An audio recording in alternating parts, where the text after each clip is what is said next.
choose. And we also just want to send it to Maggie so she can provide one out.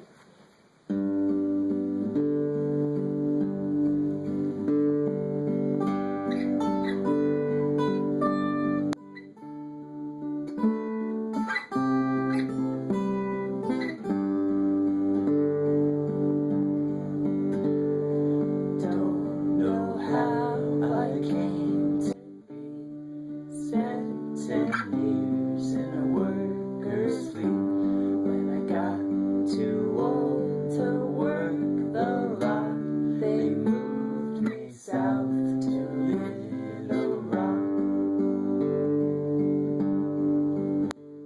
A year went by, changed hands again.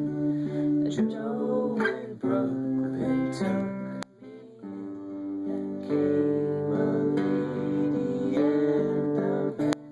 They were leaving town, they had a plan.